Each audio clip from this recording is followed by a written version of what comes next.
There was a moment mid-season when Huda sat on the villa couch and tears slid down her face. This wasn't scripted drama. It was a crack through which a real pain poured out. Huda Mustafa became unforgettable not for her mamacita moment, nor for the chaos. She became unforgettable for being real. A mother, a Palestinian immigrant, trailed by trauma, misread by many, and still showing up every day with her soft laugh and sharp honesty. On Call Her Daddy, she revealed traumas few expected. A father she cut off at 16, years of being groomed, relentless bullying in school, suicidal thoughts, bulimia, being a single mother at 18. What she carried into the villa wasn't just insecurity, it was survival. And Love Island unearthed it, sometimes without warning. Inside the villa, she said sessions with the psychologist were never forced. She sought them out because she knew when the noise and judgment kicked in. She needed witnesses, someone safe to say, "I see you." Yet, viewers labeled her volatile.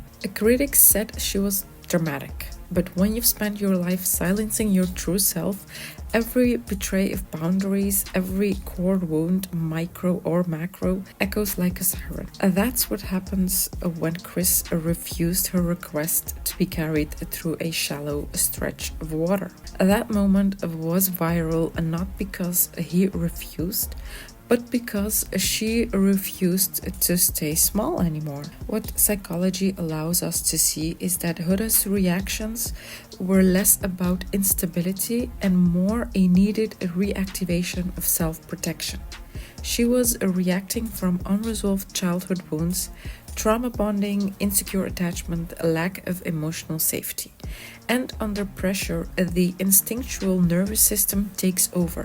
But there were real lessons. She wasn't born with this strength. She cultivated it amid pain. She stood up for herself when she didn't actually have to. She said no in the villa, but said yes to healing off screen. This is what true resilience looks like. So what can you, young women watching, learn from Huda? You can carry trauma into every relationship, even the ones you hope are safe, and still heal. You can be miss memories to others, yet remember your worth. Real power begins the moment you choose to understand why you reacted and not just that you reacted. This story isn't about a Love Island star. It's about the inner work behind emotional survival, about choosing therapy when it's easier to pretend you're fine. Huda's path wasn't glamorous, but she chose authenticity over acceptance. And if watching her journey triggers something in you, maybe a memory, a pattern, or a need, let that be your call to healing. Because healing is not for the faint of heart. It's for the ones who dare to show up anyways. That's the kind of empowerment we embody here on Empower Her. Not as spectators, but as survivors choosing growth. Because the bravest thing you can do is to feel, to face, and to keep going.